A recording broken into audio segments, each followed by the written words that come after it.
Hola amigos, ¿qué tal? Stuart here from Spain Speaks. With the Spain news update, we'll have a look at some of the main stories that have caught my attention in the press, and we'll also take a look at some comments that have been left on the channel recently by viewers.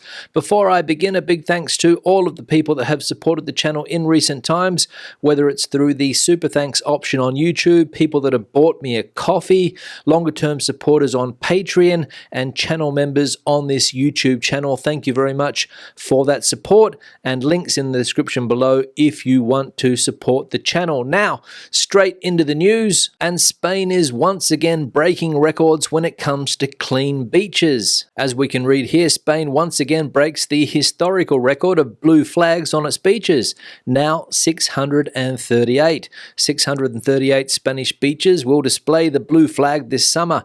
This is 11 more than in 2023, setting a new historical record.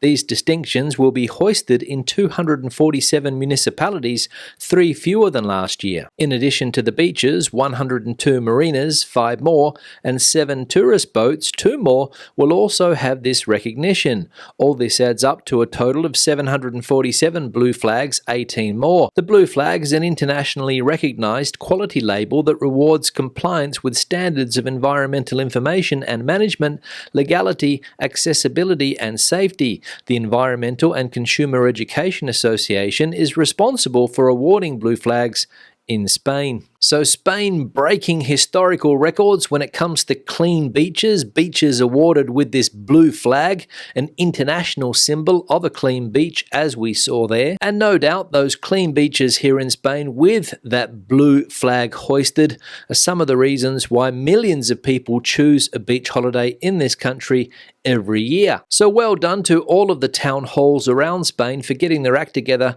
when it comes to good quality beaches. Now, keeping on the subject of tourism here in Spain, some tragic news. Unfortunately, another person has fallen from a balcony in the Balearic Islands. And as we can read here, a 23-year-old German tourist has died after falling from a hotel in Palma.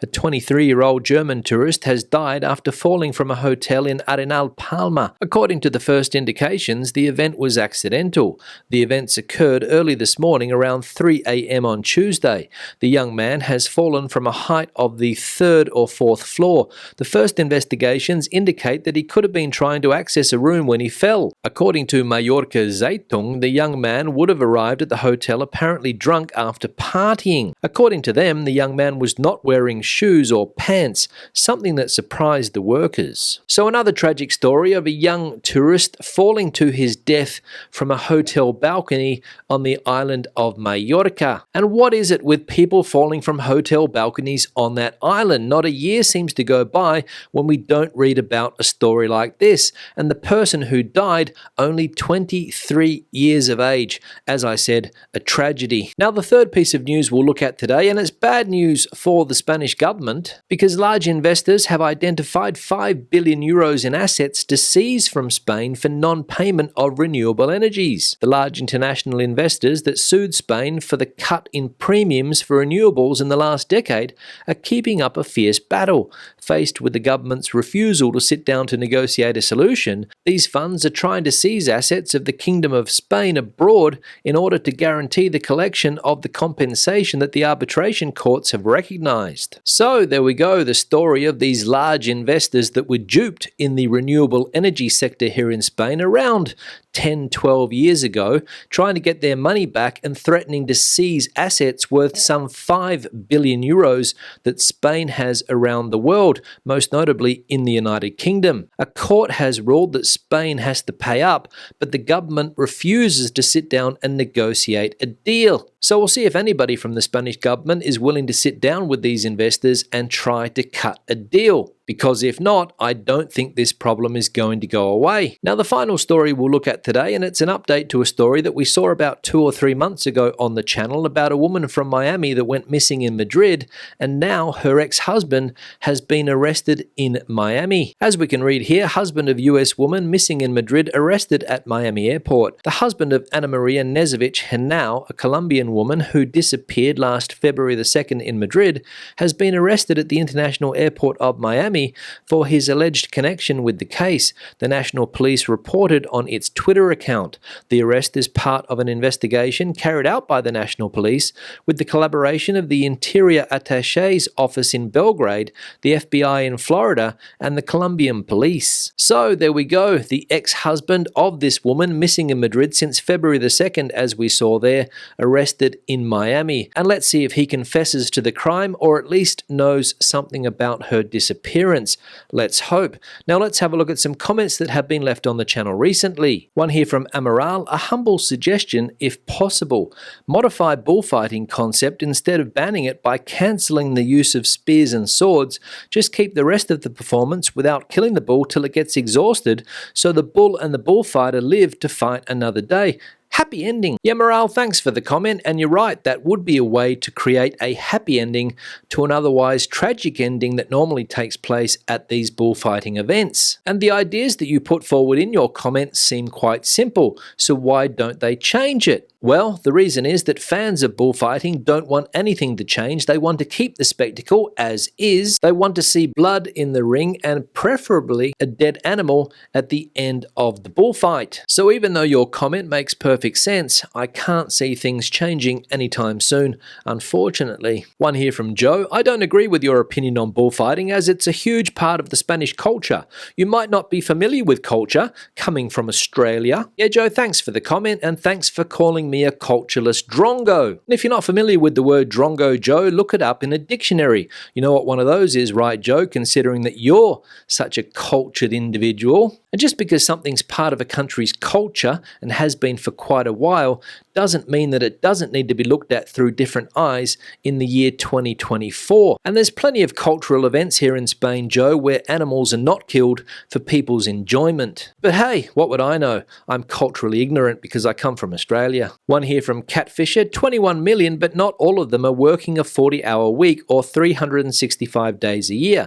Many are on part-time contracts, so are still classified as not unemployed. Yeah, Catfisher, thanks for the comment and questioning the data that was released by the government on Monday, I think it was, in which it was announced that 21 million people here in Spain are working, contributing to the social security system, and it's the highest number of people working ever in Spain and putting into the system, I believe. But Catfisher here insinuating that maybe the data is erroneous, and people on part-time contracts or temporary contracts here in Spain should not be included in this data. I don't know. Let me know what you think on this matter in the comment section below. One here from Outdoor Chilled. Sabadell customer service sucks and they took a lot of ridiculous fees compared to BBVA. Some reasons why I changed to BBVA.